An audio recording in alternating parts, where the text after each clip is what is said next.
دابة في الأرض إلا على الله رزقها ويعلم مستقرها ومستودعها كل في كتاب مبين صدق الله العظيم رب اشرح لي صدري ويسر لي أمري واحلل عقدة من لساني يفقه قولي Muslim Ummah of north আমেরিকার আয়োজনে Mona convention 2023 আজকে সমাপনী দিবসের সমাপনী লেকচারে আপনারা যারা উপস্থিত হয়েছেন আপনাদের সবাইকে জানাচ্ছি আন্তরিক শুভেচ্ছা এবং মোবারকবাদ। শুরুতে আমরা আল্লাহ রাব্বুল ইজ্জত ওয়াল জালালের দরবারে শুকরিয়া জানাই, যিনি আমাদেরকে 3 দিন ব্যাপী কনভেনশনের শেষ দিন পর্যন্ত সুস্থভাবে উপস্থিত হয়ে এই প্রোগ্রামকে সাফল্যমণ্ডিত করবার সুযোগ করে দিয়েছেন। আমরা পড়ছি আলহামদুলিল্লাহ। অন্তরের অন্তঃস্থল থেকে অর্গানাইজিং কমিটিকে শুভেচ্ছা জানাই এবং মিডিয়া, প্রেস, ভলান্টিয়ার্স যারা আপনারা এসেছেন সবাইকে আন্তরিক শুভেচ্ছা জানিয়ে শুরু করছি। যেই টপিক যিনি আজকের এই মোনা কনভেনশন 23rd লাস্ট সেশনে আমি আলোকপাত করতে চাই সেটি হচ্ছে the concept of risk in Islam. Risk নিয়ে আমাদের অনেকের কিছু মিসকনসেপশন আছে। আমি চাইবো এই স্বল্প সময়ে রিজিকের ব্যাপারে একটি ধারণা আপনাদেরকে দিতে, আপনাদের আইডিয়াটা যাতে ক্লিয়ার থাকে, কনসেপ্ট যাতে ক্লিয়ার থাকে। প্রিয় ভাই এবং বোনেরা, আমরা অনেকে, সবাই না, অনেকে মনে করি যে রিস্ক হচ্ছে যেটা আমরা খাই, যেটা আমরা খাই এটা রিজিক, অথবা যে অর্থ আমরা উপার্জন করি এটা রিজিক। আমাদের অনেকের ধারণা। আসলে রিজিকের ব্যাপারে আমাদের ধারণাটা পূর্ণাঙ্গ নয়, এর বাইরেও অনেক কিছু আছে। রিস্কের বাংলা হচ্ছে জীবন উপকরণ, ইংরেজিতে বলে সাস্টেনেন্স বা প্রভিশন। অর্থাৎ জীবন পরিচালনায় একটা মানুষের যা যা লাগে তার সবই রিস্ক। শুধু আমরা যেটা খাই, যেটা উপার্জন করি, শুধু এতটুকুই রিস্ক নয়, এটা অনেক ওয়াইডার সেন্সে আমাদেরকে চিন্তা করতে হবে। আমরা আমাদের পুরো জীবন জুড়ে যা পাই, যা খাই, যা অর্জন করি, যেটা লাভে ধন্য হই, সবটাই রিস্ক। আমরা অনেকে যে বুঝি যেটা আমরা খাই, যেটা উপার্জন করি এটা রিস্ক, এটা যে একেবারেই রিস্ক নয় সেটা নয়, তবে এটা আংশিক সত্য, এটাও রিস্ক। অর্থ, খাদ্য, জাগতিক সম্পদ এটাও রিস্ক, কিন্তু এটা রিস্কের সর্বনিম্ন স্তর। The lower level of provision, the lower level of risk হচ্ছে এই যে খাদ্য, অর্থ, জাগতিক সম্পদ। রিজিকের সর্বনিম্ন স্তর হচ্ছে এটা। আর রিজিকের সর্বোচ্চ স্তর হচ্ছে ফিটনেস। সুবহানাল্লাহ বিহামদিহি। আমরা অনেকে এটাকে নেগলেক্ট করি, গুরুত্ব দেই না, কিন্তু এটাই রিজিকের সর্বোচ্চ স্তর, ফিটনেস। আপনি ফিট থাকা, অর্থাৎ ফিজিক্যাল অ্যান্ড মেন্টাল ফিটনেস, শারীরিক এবং মানসিক সুস্থতা, এটা রিজিকের সবচাইতে উচ্চতম স্তর। The higher stage of risk, provision, sustenance, fitness, সুস্বাস্থ্য, শারীরিক এবং মানসিক সুস্থতা। কারণ আমাদের স্বাস্থ্য যদি ভালো না থাকে, ফিজিক্যালি মেন্টালি যদি আমরা ফিট না হই, পৃথিবীর সব নেয়ামত আমার পায়ের সামনে হাজির করলেও আমি কিছুই উপভোগ করতে পারবো না। এজন্য এইটা সবচাইতে বড় রিস্ক। এবং রাসূলুল্লাহ সাল্লাল্লাহু আলাইহি ওয়াসাল্লাম তিনি বলেছেন যে নি'মাতান মাগবুনুন ফীহিমা কাসীরুম মিনান নাস, আস-সিহহাতু ওয়াল ফারাগ। দুটি নিয়ামত আছে যে দুটি নিয়ামতের ব্যাপারে মানুষ খুবই গাফেল, উদাসীন, গুরুত্ব দেয় না। তার মধ্যে একটা হচ্ছে আস-সিহহা, সুস্বাস্থ্য, আর একটা হচ্ছে আল ফারাগ, অবসর। আমরা যখন খুব ব্যস্ত হয়ে পড়ি, নাভিশ্বাস, সময় নাই, খুবই রাশিং, তখন বুঝি যে অবসরের কত দাম। আবার আমরা যখন ফিজিক্যালি উইক হয়ে পড়ি, অসুস্থ হয়ে যাই, তখন বুঝি সুস্বাস্থ্যের কত দাম। তো রিজিকের সর্বনিম্ন স্তর হচ্ছে, প্রিয় ভাই এবং বোনেরা, খাদ্য, টাকা পয়সা, জাগতিক সম্পদ, এগুলা। আর রিজিকের সর্বোচ্চ স্তর হচ্ছে fitness, physical and mental fitness. আর রিজিকের সর্বোত্তম স্তর হচ্ছে পুণ্যবান জীবন সঙ্গী এবং নেককার সন্তান, ফায়াস ওয়াইফ অ্যান্ড চিলড্রেন। সুবহানাল্লাহ বিহামদিহি। একটু খেয়াল করে দেখেন যে আমার লাইফ পার্টনার, আমার জীবন সঙ্গিনী, সে যদি আল্লাহওয়ালা হয়, সে যদি ভালো হয়, আর আমার সন্তানটা যদি আল্লাহওয়ালা হয়, আমার ঘরটাই তো জান্নাত, ঠিক কি না? তো এটা হচ্ছে রিজিকের সর্বোত্তম স্তর। জীবন সঙ্গিনী সে যদি নেককার হয়, আল্লাহওয়ালা হয়, মুতিয়া কানিতা সে যদি হয়, আর আমার সন্তান, আমার চিলড্রেন, সেও যদি ফায়াস হয়, তাহলে আমার ঘরটাই হচ্ছে paradise, a piece of paradise in this দুনিয়া। সুবহানাল্লাহ। আমরা আম্মাজান খাদিজাতুল কুবরা আত-তাহিরা রাদিয়াল্লাহু তাআলা আনহা, ওনার কথা জানি যে বিষ্ণু ইসা ইসলামের স্ত্রী আমাদের আম্মাজান রাসূলুল্লাহ সাল্লাল্লাহু আলাইহি ওয়াসাল্লামকে বড্ড ভালোবাসতেন, আগলে রাখতেন সব সময়, মেন্টালি সাপোর্ট দিতেন, ফিনান্সিয়ালিও সাপোর্ট দিতেন। বিষ্ণু ইসা ইসলামকে আম্মাজান খাদিজা এতই ভালোবাসতেন, বিষ্ণু ইসা ইসলাম বলতেন রুজিকতু হুব্বাহা, আমি খাদিজার ভালোবাসাকে রিজিক হিসেবে পেয়েছি। সুবহানাল্লাহ। রাসূল সাল্লাল্লাহু আলাইহি ওয়াসাল্লাম এই শব্দটা ইউজ করেছেন, রিজিক, রুজিকতু হুব্বাহা। এবং তিনি দোয়া করার সময় বলতেন, আল্লাহ কিয়ামতের সে বিভীষিকাময় দিনে, যেদিন বন্ধু বন্ধুকে চিনবে না, স্বামী স্ত্রীকে চিনবে না, বাবা সন্তানকে চিনবে না, পীর সাহেব মুরিদকে চিনবে না, নেতা কর্মীকে চিনবে না, ভাই বোনকে চিনবে না, সেই কঠিন মুহূর্তে আল্লাহ আমি আমার খাদিজাকে যেন ভুলে না যাই। রুজিকতু হুব্বাহা। খাদিজার প্রতি ভালোবাসা আল্লাহ তাআলা আমার হৃদয়ে রিজিক হিসেবে দিয়েছে। তাহলে রিজিকের সর্বোত্তম স্তর হচ্ছে পুণ্যবান স্ত্রী, নেককার সন্তান। আর রিজিকের পরিপূর্ণ স্তর হচ্ছে মহান আল্লাহ তাআলার সন্তুষ্টি। রিজকের পরিপূর্ণ স্তর যেটা, সেটা হচ্ছে রিদাল্লাহ, আল্লাহ তাআলার সন্তুষ্টি। আমার আল্লাহ যদি আমার উপর সন্তুষ্ট হয়ে যায়, আমাদের আর কিছু লাগে? আর কিছু লাগবে? এটাই তো আমাদের এক্সপেকটেশন, এটাই তো আমাদের কামনা বাসনা, এটাই আমাদের ইচ্ছা যে আমার আল্লাহ আমার উপর সন্তুষ্ট হবেন। এটা হচ্ছে পরিপূর্ণ স্তর রিজিকের।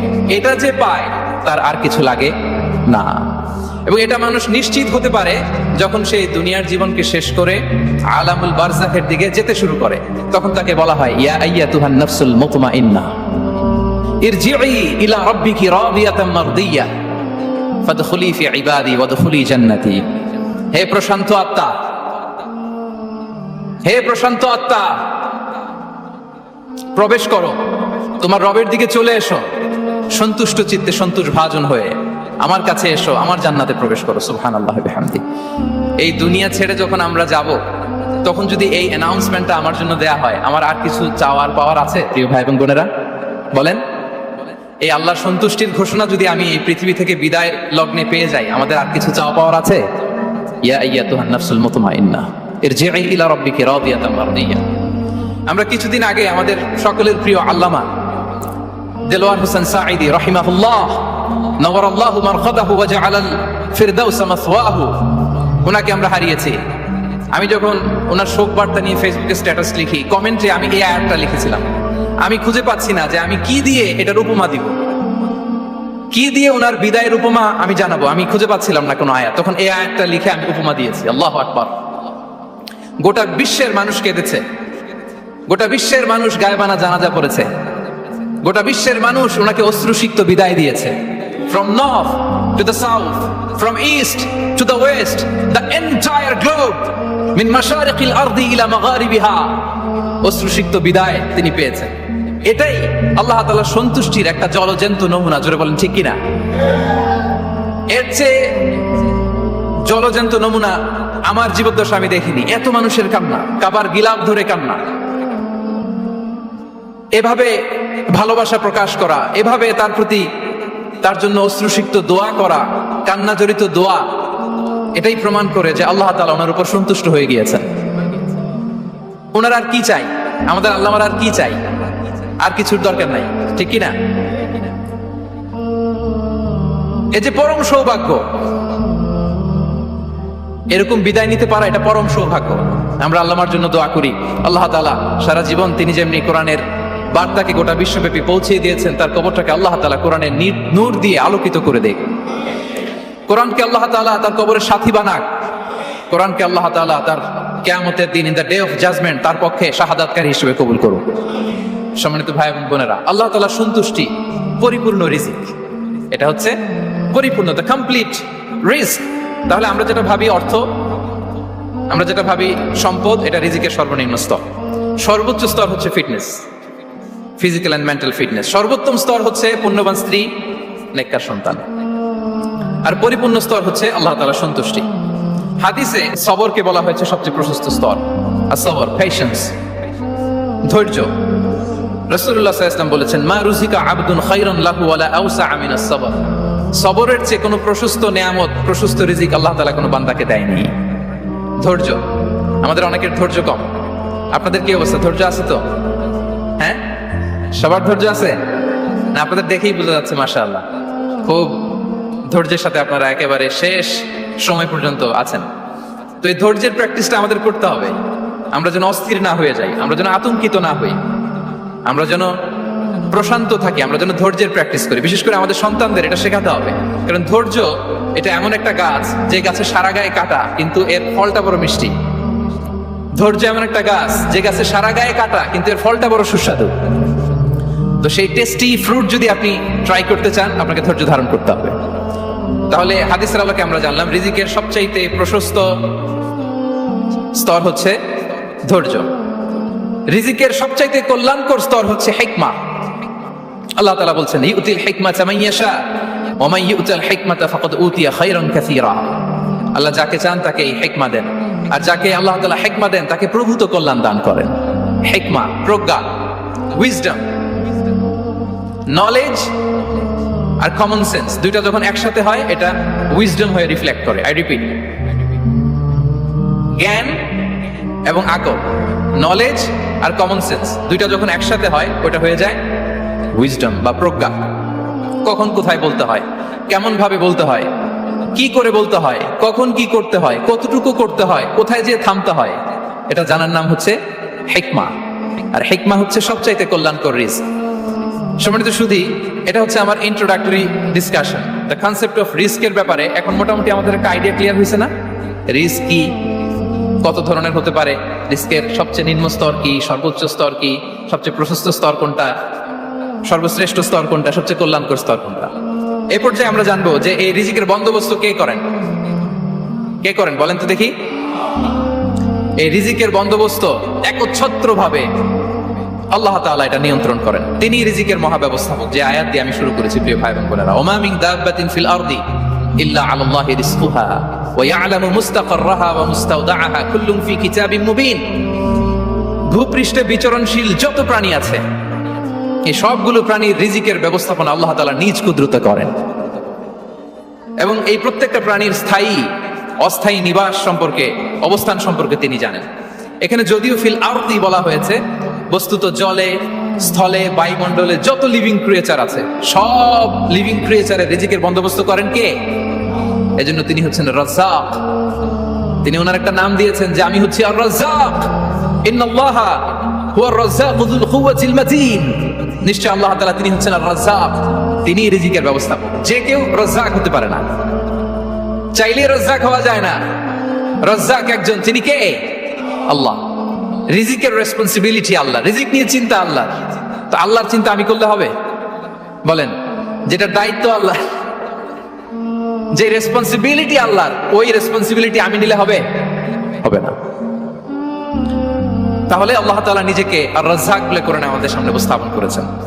রাজ্জাকের তিনটা বৈশিষ্ট্য আছে। যে সত্তার মধ্যে তিনটা বৈশিষ্ট্য খুঁজে পাওয়া যায় তিনি হচ্ছেন আর রাজ্জাক, দ্য প্রোভাইডার, দ্য সাস্টেইনার। আর রাজ্জাক কোন সেই তিন গুণ? এক নম্বর গুণ হচ্ছে নো ডেফিসিয়েন্সি, তার কোনো অভাব থাকবে না। হু continuously provide sustenance to his creatures, যে লাগাতার নিয়মিত প্রতিনিয়ত তার সৃষ্টিকে রিজিক দেন এবং গোটা বিশ্বকে রিজিক সরবরাহ করতে যে তার ধনভাণ্ডারের 1 ইঞ্চিও কমে না। সুবহানাল্লাহ বিহামদি। এই যে সাইয়েদনা আদম আলাইহিস সালাম থেকে শুরু করে আপ আনটিল নাও গোটা বিশ্বের সবগুলো মানুষকে, জিন জাতিকে, পক্ষীকুল, সাগরের অতল গহ্বরে দ্য ব্লু ওয়েল, নীল তিমিগুলোকে, বিশাল মাছগুলোকে, এই সব কিছুকে যে আল্লাহ তাআলা রিজিক সরবরাহ করছেন, আল্লাহর যে ধনভাণ্ডার একটু কমে আসার কথা না এতদিনে? কি বলেন? এত হাজার হাজার বছর রিজিক দেওয়ার পরেও তার ধনভাণ্ডার কমে নাই না। আল্লাহ বলে তোমাদের যার যা লাগবে, যার যা চাহিদা, যার যেটা দরকার সবও যদি দিয়ে দেই আমি আল্লাহর ধনভাণ্ডারের 1 ইঞ্চিও কমবে না। আর Razzak যুল কুওয়াতিল মাতিন, the provider, the sustainer. তাহলে রাজ্জাক হতে হলে ওই সত্তার তিনটা গুণ লাগে। এক হচ্ছে নো ডেফিসিয়েন্সি, তার কোনো ঘাটতি থাকতে পারবে না। 2 নম্বর কোয়ালিটি হচ্ছে নেভার ফরগেটফুল, তিনি ভুলতে পারবেন না। Who never forget the needs of his creation, তার সৃষ্টির কোথায় কার কখন কোনটা লাগে এটা ভুলে গেলে চলবে না। ধরেন তিনি নর্থ আমেরিকাতে, এখানে কানাডায় যারা আছে, আমেরিকাতে যারা আছে তাদেরকে রিজিক দিচ্ছে। ওদিকে সাউথ আমেরিকাতে, ব্রাজিলে, আর্জেন্টিনার জঙ্গলে কিছু জনগোষ্ঠী রয়ে গেছে, এদের কথা আল্লাহ ভুলে গেছে। তারা বেঁচে থাকতে পারবে? আফ্রিকার জঙ্গলে যারা আছে তাদেরকেও যে রিজিক দিতে হবে, যখন যেটা লাগে সরবরাহ করতে হবে, এটা যদি আল্লাহ ভুলে যায় তোরা বাঁচবে? বলেন। তাহলে যিনি আর রাজ্জাক তিনি হচ্ছেন নেভার ফরগেটফুল, কখনো তার সৃষ্টির কখন কি লাগে এটা কখনো তিনি ভুলতে পারবেন না। আল্লাহ তাআলা ভুলেন না, তিনি ভুলেন না, তিনি সব খেয়াল রাখেন। যখন যার যেটা যতটুকু দরকার তখন তাকে ততটুকু যিনি দেন তার নাম হচ্ছে রাজ্জাক। রাজ্জাক হতে গেলে যেই কোয়ালিটি লাগে তার 3 নম্বর কোয়ালিটি হচ্ছে কম্প্যাশনেট। কম্প্যাশনেট, দয়ালু। অনেক বেশি দয়ালু, এত বেশি দয়ালু যে তার বিরোধিতা করলেও তাকে রিজিক দেয়া থেকে তিনি বঞ্চিত করেন না। His disobedience affects the risk but not stop the risk. আপনি যদি আল্লাহর অবাধ্য হন, আপনার রিজিকে বারাকা হয়তো কমে যাবে, কিন্তু রিজিক বন্ধ হবে না। যে গোটা বিশ্বে যারা অবিশ্বাসী আছে, যারা নাস্তিক আছে, যারা আল্লাহ দ্রোহী আছে, তারা কি খেয়ে পরে বেঁচে নাই? বলেন, তাদেরকে কি আল্লাহ তাআলা রিজিক দিচ্ছে না? এই তো সুবহানাল্লাহ, কম্প্যাশনেট, এত দয়ালু। তার যারা বিরোধী, তাকে যারা গালি দেয়, তাকে যারা বিশ্বাস করে না, তাকে যারা সেজদা দেয় না, তিনি তাদেরকেও খাওয়ায়, তিনি তাদেরকেও সুস্থ রাখে, তিনি তাদেরকেও হাত খুলে দান করে। আল্লাহু আকবার। আর রাজ্জাক, ইন্নাল্লাহা হুয়া রাজ্জাকু যুল কুওয়াতিল মাতিন। তাহলে এই তিনটা গুণ থাকতে হবে রাজ্জাক হতে হলে: no deficiency, never forgetful, compassionate. এবং আল্লাহ তাআলা বলছেন, আম্মান হাযাল্লাযী ইয়ারযুকুকুম ইন আমসাকা রিজকা বাল লাজ্জু ফি উতুমিন ওয়া নুফুর। সূরাতুল মুলক আল্লাহ বলেছেন যে তিনি যদি রিজক বন্ধ করে দেয়, তাহলে এই রিজক তোমাদেরকে কে দিবে? আছে কেউ দেয়া? সূরা মুলকের শেষ আয়াতে আল্লাহ বলেছেন যে তোমরা যে সুমিষ্ট পানি খেয়ে বেঁচে আছো, এটা যদি একেবারে জমিনের অতল গহ্বরে আমি নিয়ে যাই, কে এনে দিবে তোমাদেরকে পানি? কে এনে দিবে সুমিষ্ট পানি? এজন্য বিষ্ণু ঈসা ইসলাম পানি খেয়ে তিনি পড়তেন, আলহামদুলিল্লাহিল্লাযী জাআলা হাযাল মাআ আযবান ফুরাতান বিরাহমাতিহি ওয়া লাম ইয়াজআলহু মিলহান উজাজান লিযুনুবিনা। পানি খেয়ে তিনি বলতেন, প্রশংসা আল্লাহ, যে আল্লাহ তার অসীম দয়ায় এই পানিকে সুমিষ্ট করেছেন, আমাদের পাপের কারণে এই পানিকে তিনি লবণাক্ত করে দেন নাই। সুবহানাল্লাহ। ইন্নাল্লাহা হুয়া রাজ্জাকু যুল কুওয়াতিল মাতিন। তিনি হচ্ছেন রাজ্জাক। এজন্য সম্মানিত ভাইরা, রিজিক নিয়ে আজকে থেকে টেনশন বন্ধ করে দিতে হবে।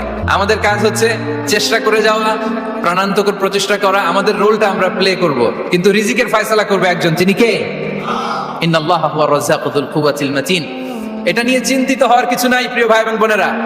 আমরা আমাদের মায়ের পেটে থাকতেই এটা ফিক্স হয়ে গিয়েছে। আমরা যখন মায়ের পেটে ছিলাম, ইন্না আহাদাকুম ইজমাউ খালকুহু ফি বাতনি উম্মিহি 40 ইয়াওমান সুম্মা ইয়াকুনু আলাকাতান মিসলা যালিক সুম্মা ইয়াকুনু মুদগাতান মিসলা যালিক। আমরা যখন মায়ের পেটে ছিলাম 40 দিনে আমরা নুতফা স্টেজে ছিলাম, 40 দিন আমরা আলাকা স্টেজে ছিলাম। আমার মায়ের জরায়ুর দেয়ালে আমি লেপ্টে ছিলাম। 40 দিন আমরা ছিলাম এ ভেরি লিটল ফ্ল্যাশ, একটা ছোট্ট গোশতের টুকরা। এরপর আল্লাহ তাআলা ফায়ুরসালু ইলাইহিল মালাক, মায়ের পেটে একজন ফেরেশতা পাঠালেন। ফায়ানফুখু ফিহির রূহ, he breathed into him the spirit, তিনি রূহের ফুৎকার দিলেন।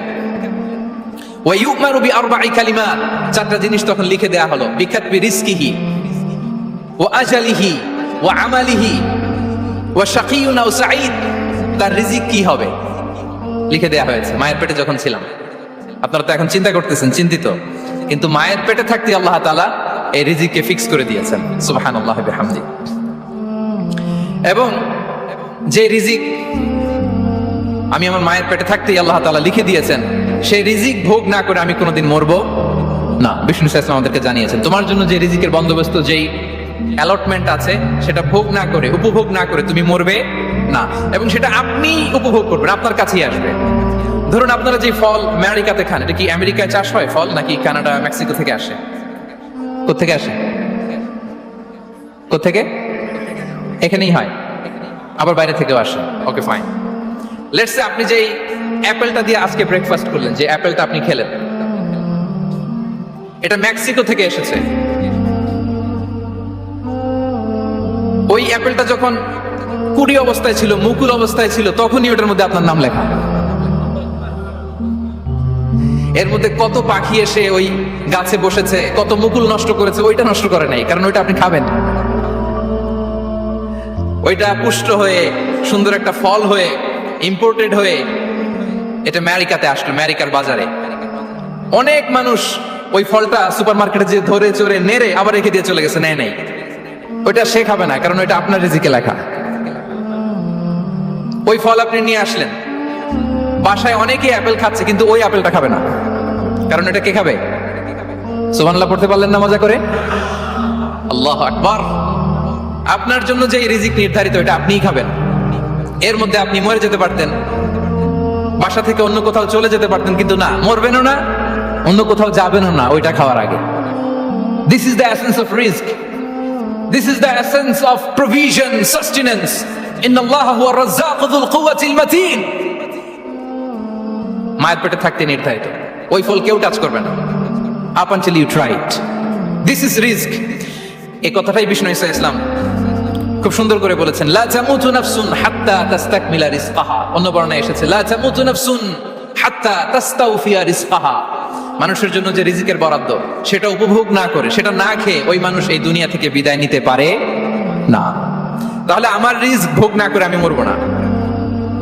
এবং এটা যেহেতু আপনার জন্য নির্ধারিত, এটা আপনি পাবেনই। এখন এটা কি হালাল পন্থায় আপনি পাবেন না হারাম পন্থায় পাবেন, দ্যাট ইজ ইউর ডিসিশন। আপনার রিস্ক আপনার কাছে আসবে, এটা নির্ধারিত না অনির্ধারিত বলেন তো? আমি সবার কাছ থেকে শুনবো, রিস্ক কি নির্ধারিত না অনির্ধারিত? ফিক্সড, নির্ধারিত। ফর এন এক্সাম্পল, ধরুন আপনি সারা জীবনে 1 কোটি টাকা ইনকাম করবেন। কয় কোটি? 1 কোটি টাকা ইনকাম করবেন, এটা নির্ধারিত, আল্লাহ তাআলা ফিক্স করে ফেলেছেন, এটা আল্লাহর সিদ্ধান্ত। কিন্তু এই 1 কোটি হালাল পন্থায় আপনি উপার্জন করবেন না হারাম পন্থায়, এটা আপনার সিদ্ধান্ত। So now the decision is yours. যদি আপনি পরিশ্রমী হন, যদি আপনি সৎ পথ অবলম্বন করেন, তাহলে ওই 1 কোটি আসবে আপনার কাছে, কিন্তু হালাল পন্থায়। আর যদি আপনি হালাল হারাম মিক্স করেন, টেবিলের উপর দিয়েও নেন নিচ দিয়েও নেন, আসবে কিন্তু 1 কোটি। আসবে কয় কোটি? কথা বোঝে নাই বোধহয়। টেবিলের নিচ দিয়েও যদি নেন, সারা জীবনে আপনি পাবেন কত? 1 কোটি। So now the decision is years, সিদ্ধান্ত আপনার। হালাল পন্থায় উপার্জন করবেন না হারাম পন্থায়? বলেন হালাল না হারাম? হারামের সাথে আমাদের কোনো সম্পর্ক? হারামকে আমরা এই কনভেনশন সেন্টার থেকে না বলে দিলাম, আওয়াজ করে বলুন নো। হারামের সাথে আমাদের কোনো সম্পর্ক? আল্লাহ তাআলার দেয়া বরাদ্দ রিস্ক আমরা হালাল পন্থায় উপার্জন করবো ইনশাআল্লাহ। বলেন। তাহলে মায়ের পেট থেকে নির্ধারিত হয়ে গেল, আমারটা আমি পেলাম, হালাল ভাবে আমি নিব। আরেকটা জিনিস মনে রাখতে হবে যে কেউ কারো রিজিকে ভাগ বসায় না, কেউ না। আমরা অনেকে মনে করি যে আমি ওকে দিলাম, ওকে খাওয়াইলাম, আমি বোধহয় খাওয়াইলাম। না, সে আপনারটা খায় নাই, সে তার রিজিকই খেয়েছে। আমাদের ঘরে আমাদের বন্ধু বান্ধব আসে, অনেক সময় আমাদের ঘরে অনেক সময় অতিথি আসে, তাদেরকে আমরা আপ্যায়ন করি, তাদেরকে খাওয়াই। আসলে সে আমারটা খায় না, সে কারটা খায়? তার নিজেরটাই খায়। বিষ্ণু ইসলাম এটা খুব সুন্দর করে বলেছেন। ওনার কাজিন চাচাতো ভাই আব্দুল্লাহ ইবনে আব্বাসকে একদিন অনেক নাসিহা করছিলেন। করতে করতে এক পর্যায়ে তিনি বললেন, ওয়ালাম, ইবনে আব্বাসকে বলছেন, ওয়ালাম আন্না মা আসাবাকা লাম ইয়াকুন লিইখতিআক ওয়া মা আখতাআকা লাম ইয়াকুন লিইউসিবাক। আব্দুল্লাহ, জেনে রেখো, যেটা তুমি পাওয়া এটা তুমি কোনোদিন হারাবা না। যেটা তোমার হওয়ার কথা ছিল ওইটা তুমি কোনোদিন মিস করবা না। আর যেটা তুমি পাওয়ার কথা না, গোটা বিশ্বের সব শক্তিকে হাতের মুঠোয় আনলেও সেটার দেখা তুমি পাবে না, পাবে না। ওয়ালাম আন্না মা আসাবাকা লাম ইয়াকুন লিইখতিআক ওয়া মা আখতাআকা লাম ইয়াকুন লিইউসিবাক রুফিআতিল আকলাম ওয়া জাফফাতিস সুহুফ। আব্দুল্লাহ, রিজিক নিয়ে চিন্তিত হয়ো না, রিজিক নিয়ে পেরেশান হয়ো না। প্লে ইউর রোল, রিজিক ইজ ফিক্সড। যেটা তুমি পাওয়ার তুমিই পাবা, যেটা তুমি পাওয়ার কথা না, চেষ্টা করেও সেটা তোমার কাছে আসবে না। সম্মানিত সুধী, এ পর্যায়ে আমরা জানবার চেষ্টা করব যে কিসে রিজিক বাড়ে, কি করলে রিজিকে ভরপুর বারাকা হয়, রিজিকের চাবিকাঠি কোথায়, কোন পথে চললে রিজিকে ভরপুর বারাকা হবে, আমার জীবনে বরকত নেমে আসবে রিজিকে। এটা জানতে মনে যাচ্ছে না আমাদের? হ্যাঁ, কষ্ট হচ্ছে আপনাদের? কষ্ট হচ্ছে? তাহলে কি করলে রিজিকে ভরপুর বারাকা হয়, কি করলে আমার জীবনে ভরপুর বারাকা নেমে আসে, এই পয়েন্টটাতে আমরা একটু আলোকপাত করি। যেসব কাজ করলে আমাদের জীবনে রিজিকে আসমানি বারাকা নেমে আসবে, আমাদের রিজিকে আসমানি বারাকা নেমে আসুক, আমরা চাই কি চাই না? সবাই আমরা চাই নিশ্চয়ই। যে কাজ করলে রিজিকে আসমানি বারাকা আসে, এর 1 নাম্বার হচ্ছে তাকওয়াল্লাহ, আল্লাহর ভয়। আল্লাহ তাআলা বলছেন, ওয়া মাইয়াত্তাকিল্লাহা ইয়াজআল লাহু মাখরাজা ওয়া ইয়ারযুকহু মিন হাইসু লা ইয়াহতাসিব। যে আল্লাহকে ভয় করে, যে আল্লাহ সচেতন, আল্লাহ তাকে মাখরাজ, মাখরাজ মানে কি জানেন? ওই যে এক্সিট লেখা না এদিকে, এই এক্সিটকে আরবিতে বলে মাখরাজ। মানে কোথাও আটকাবেন না, বের হওয়ার রাস্তা আছে, কোথাও আটকাবেন না, বের হওয়ার রাস্তা আল্লাহ তাআলা অ্যারেঞ্জ করে দিবেন। You will have the way out from crisis. ক্রাইসিসে পড়লে, সংকট মোমেন্টে আল্লাহ তাআলা ওখান থেকে এক্সিটের ব্যবস্থা আপনাকে করে দিবেন। ওয়া ইয়ারযুকহু মিন হাইসু লা ইয়াহতাসিব, এমন জায়গা থেকে আল্লাহ তাআলা রিজিকের ব্যবস্থা করবেন যে সে কল্পনাও করে নাই। এরকম অনেক সময় হয় না যে আমি ভাবিও নাই যে এখান থেকে আমার রিজিকের বন্দোবস্ত হতে পারে, কোত্থেকে যে রিজিক চলে আসলো। এরকম জীবনে মাঝে মাঝে হয় কি হয় না? ব্যবস্থা করেন কে? যারা আল্লাহ তাআলাকে ভয় করে, যারা আল্লাহ সচেতন, তাদেরকে আল্লাহ তাআলা স্পেশাল রিজিক দিয়ে ধন্য করেন। তাকওয়াল্লাহ। পুরো কোরআনের মূল শিক্ষা কি? পুরো ইসলামের এসেন্স কি, জিস্ট কি, সারাংশ কি যদি আমাকে জিজ্ঞেস করা হয়, আমি বলবো তাকওয়াল্লাহ, আল্লাহর ভয়, আল্লাহর সচেতনতা। Allah is watching me, Allah is observing me. Allah তাআলা আমায় দেখছেন। আমি যাই করি না কেন, দরজা বন্ধ করে, জানালা বন্ধ করে, সব বন্ধ করেও যদি করি, পৃথিবীর সবার চোখ ফাঁকি দেয়া গেল, আল্লাহর চোখ ফাঁকি দেয়া যায়? পুলিশের চোখ ফাঁকি দেয়া যায়, সিকিউরিটির চোখ ফাঁকি দেওয়া যায়, আমার সাথে বন্ধুদের চোখ ফাঁকি দেওয়া যায়, ফাঁকি দেওয়া যায় না একটা মহান সত্তার চোখ। তিনি কে? এই যে সেন্সেশন, অনুভূতি, দিস ইজ তাকওয়া। এই অনুভূতিটার নামই হচ্ছে তাকওয়া, যে আমি যাই করি, যেভাবে করি, যখন করি, কেউ দেখে না কিন্তু দেখে কে? কেউ যেটা দেখে না সেটা দেখে কে? দিস ইজ তাকওয়া। এই তাকওয়ার চর্চা যার মধ্যে আছে তার রিজিকে বারাকা নেমে আসবে। আমরা যেন তাকওয়ার চর্চা করি, আমাদের ছেলে মেয়েদের জন্য এটা শেখাই যে কেউ দেখে না বাবা, কিন্তু আল্লাহ দেখে। ছোটবেলা থেকে যদি আমাদের সোনামণিদের ব্রেইনে এই তাকওয়াল্লাহ নামের এই সফটওয়্যারটা ইনস্টল করে দেই, আর কোনোদিন সে বিপদগামী হবে না, পথচ্যুত হবে না। ওই ছেলেকে দিয়ে আর পৃথিবীতে অন্যায় করানো যাবে না, সে পাপ কাজ করবে না, সে অন্যায় কাজ করবে না, সে অন্যের রাইটস নষ্ট করবে না, সে দুর্নীতি করবে না, সে ঘুষ খাবে না, সে সুদ খাবে না। শুধু দুর্নীতি দমন কমিশন দিয়ে দুর্নীতি বন্ধ করা যায় না, এই তাকওয়া আল্লাহর সফটওয়্যার ইনস্টল করে দিতে হবে। তাহলে এক নম্বর হচ্ছে তাকওয়া। আল্লাহর ভয় যেন আমরা আমাদের হৃদয়ে রাখি। যাদের হৃদয়ে আছে আল্লাহর ভয়, তারা কভু পথ ভুলে যায় না। কি অসাধারণ কথা! তাহলে এক নম্বরে তাকওয়া আল্লাহ। দুই নম্বর আত-তাওয়াক্কুল আলাল্লাহ, to put your trust on Allah, to depend on Allah, আল্লাহর উপর ভরসা রাখা। আমরা ভরসা রাখি কার উপর? আওয়াজ করে বলুন, কার উপর? আমরা আমাদের ভরসা রাখি আল্লাহর উপর, কার উপর ভরসা রাখি না, ভরসা একজনের উপর।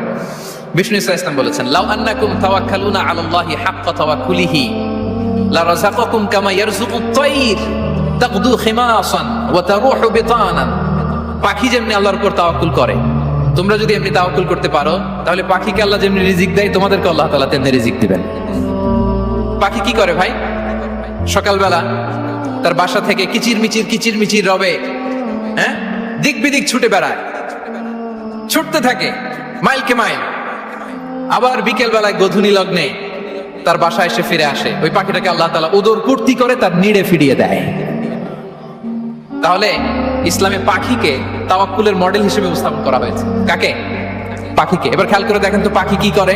সকালবেলা ঘরে বসে বসে তাওয়াক্কুল করে নাকি? কথা কি বুঝতেছেন? পাখি তার নিড়ে বসে হাত গুটিয়ে আল্লাহর উপর তাওয়াক্কুল করে, এরকম না? এই হাদিস থেকে কি বোঝা গেল? কিভাবে করে বলতে হবে, বলেন তো একজন সাহস করে কিভাবে করে? বের হয়ে যায়, রিজিকের সন্ধানে সে বের হয়ে যায়, দিক বিদিক ছুটে বেড়ায়, বিকেল বেলা ওদর পূর্তি করে আল্লাহ তাআলা পাখিটাকে নিড়ে ফিরিয়ে দেয়। সো পাখিকে তাওয়াক্কুল হিসেবে, তাওয়াক্কুলের মডেল হিসেবে বিষ্ণু ইসলাম সেট করলেন এজন্য যে পাখি তার রোলটা প্লে করে, তারপরে সে রিজিক পায়। এটা হচ্ছে রিজিকের এসেন্স, যে আমাদের রোলটা আমাদের প্লে করতে হবে, আমাদেরকে আমাদের চেষ্টাটুকুন করতে হবে, তারপরে আল্লাহ তাআলার উপর আমরা ভরসা করব। ইসলামে তাওয়াক্কুল is always at the second stage. The first stage is your role, your effort, your precaution, তারপরে হচ্ছে তাওয়াক্কুল। তাহলে বলেন, ইসলামে আগে তাওয়াক্কুল না পরে তাওয়াক্কুল? পরে। ইকিলহা সুম্মা তাওয়াক্কাল আলাল্লাহ। এক সাহাবী বলেন, ইয়া রাসূলুল্লাহ, আমার ওটের রশিটা গাছে বেঁধে তারপরে তাওয়াক্কুল করব না ছেড়ে দিয়ে তাওয়াক্কুল করব? বিষ্ণু ইসলাম বলেন, ইকিলহা সুম্মা তাওয়াক্কাল আলাল্লাহ।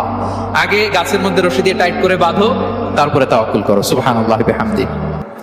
তাহলে এইরকম তাওয়াক্কুল যদি করা যায় পাখির মতো, আপনার রিজিকের কোনো অভাব হবে না। কিন্তু আমাদের সমস্যা যেটা, প্রিয় ভাই এবং বোনেরা, আমরা আমাদের অলসতা, অপারগতা, আমাদের কি বলবো হীনমন্যতা, আমাদের কর্মহীনতাকে তাওয়াক্কুল বানিয়ে নিয়েছি। বুঝতে পেরেছেন? আমরা আমাদের অলসতাকে বানিয়েছি কি? তাওয়াক্কুল। আমাদের কর্মহীনতাকে বানিয়েছি কি? তাওয়াক্কুল। আমরা কি করি? আমরা বলি আল্লাহর উপর ভরসা করলাম, নিজে কিছু না করে। কি বলে আমাদের বাংলা একটা কথা বলে, যা করে আল্লাহ। নিজের কোনো রোল প্লে নাই, নিজের কোনো প্রিকশন নাই, কোনো প্ল্যানিং নাই, কোনো পলিসি নাই, কোনো স্ট্র্যাটেজি নাই, বলে আল্লাহর উপর ভরসা করলাম, যা করে আল্লাহ। এরকম বলে না? এই যে যা করে আল্লাহ বলে যে তাওয়াক্কুল করলেন, এটা বিষ্ণু ইসলামের শিখানো পন্থায় তাওয়াক্কুল হয়েছে? কথা বলেন, হয়েছে? বিষ্ণু ইসলাম তো অপারগতা, দারিদ্রতা, অলসতা, অকর্মণ্যতা থেকে আল্লাহর কাছে পানাহ চেয়েছেন। তা আপনি এটা কি তাওয়াক্কুল করলেন? এটা তাওয়াক্কুল হয়নি। তাওয়াক্কুলের একটা সুন্দর পিকচার আমি আপনাদের সামনে এখন উপস্থাপন করব, আপনারা যদি একটু মনোযোগী হন। মনোযোগ আছে তো সবার?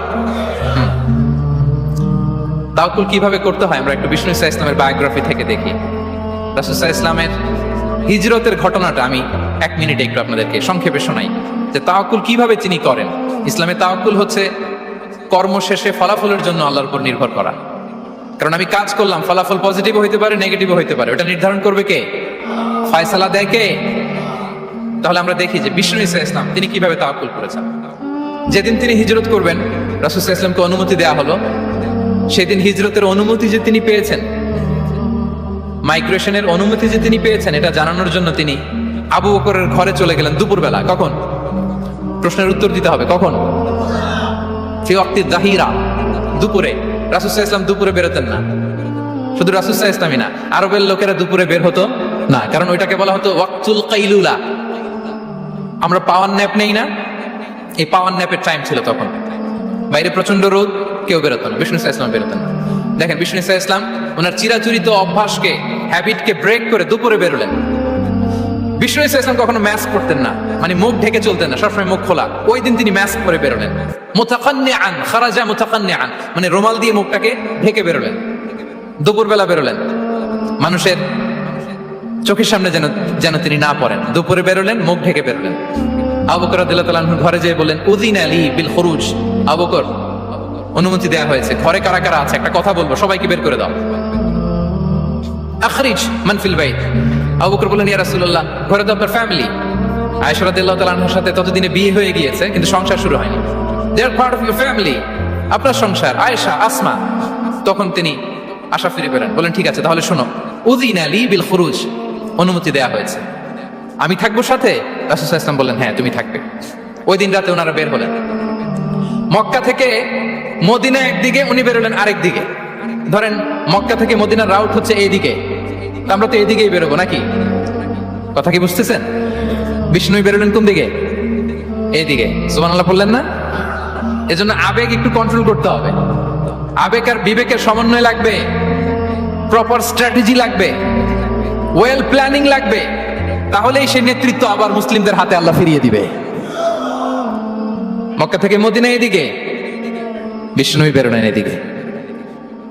বের হয়ে চলে গেলেন গারে সাউরে, সেখানে তিনি থাকবেন। এগুলো হচ্ছে বিষ্ণু ইসলামের প্রিকশন। এবার দেখেন আবু বকরের প্রিকশন কি ছিল। আবু বকর রাদিয়াল্লাহু প্ল্যান করলেন, বিষ্ণুনবী যেহেতু 3 দিন এই গারে সাউরে থাকতে চান, রাত্রিবেলা বের হয়ে তো ওনার অবস্থান শুরু করলেন, তাহলে 3 দিন মক্কায় আমাদের ব্যাপারে কি বলে, কে কি বলে, এটা আমাদের জানার দরকার আছে না নাই? ওনার ছোট্ট ছেলে আব্দুল্লাহকে উনি অ্যাসাইন করলেন। Abdullah, now you have a very, খুবই গুরুত্বপূর্ণ একটা দায়িত্ব তোমাকে পালন করতে হবে। কি? তুমি সকালবেলা মক্কার বাজারে যে এই দোকানে যাবা, ওই দোকানে যাবা, ওই দোকানে যাবা, দেখবা যে মক্কার কুরাইশরা কে কি বলে, কারণ তারা তো আমাদেরকে খুঁজবে, তন্ন তন্ন করে খুঁজবে। তারা কে কি বলে এই তথ্যটা এসে আব্দুল্লাহ তুমি আমাদেরকে দিয়ে দিবে। সুবহানাল্লাহ।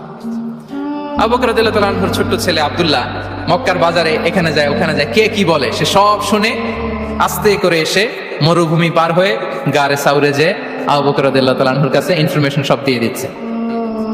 কিন্তু দেখেন যেই মুহূর্তে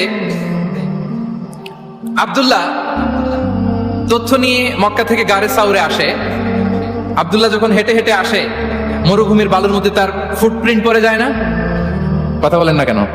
পড়ে যায় না? তো আবু জাহেল, উতবা সাহেবের তো বেশি কষ্ট করা লাগে না, তারা খুঁজতে খুঁজতে যখন আব্দুল্লাহর ফুটপ্রিন্ট পেয়ে যায়, ছোট্ট বাচ্চার ফুটপ্রিন্ট, এটা ফলো করলেই তো আবু বকর আর মুহাম্মদ, ঠিক কিনা? সুবহানাল্লাহ। আবু বকর রাদিয়াল্লাহু তাআলা আনহুর প্ল্যানিং দেখেন। তিনি যেমনি ছোট্ট আব্দুল্লাহকে ইনফরমেশন গ্যাদার করার জন্য সেট করলেন, তিনি ওনার একটা রাখালকে সেট করলেন, তার নাম হচ্ছে আমির ইবনে ফুহায়রা। আমির ইবনে ফুহায়রাকে তিনি অ্যাসাইন করে বললেন, আমির, আব্দুল্লাহ যখন সকালবেলা আমাদেরকে ইনফরমেশন দিয়ে চলে যাবে, তুমি আমার ছাগলগুলোকে এনে মরুভূমির এই জায়গায় একটু চালাবা, তাহলে ওইখানে আর আব্দুল্লাহর ছোট্ট বাচ্চার ফুটপ্রিন্ট থাকবে না, ওখানে আমার ছাগলগুলোর ফুটপ্রিন্ট থাকবে। সুবহানাল্লাহ। এত আসতে বললে হবে? আল্লাহু আকবার।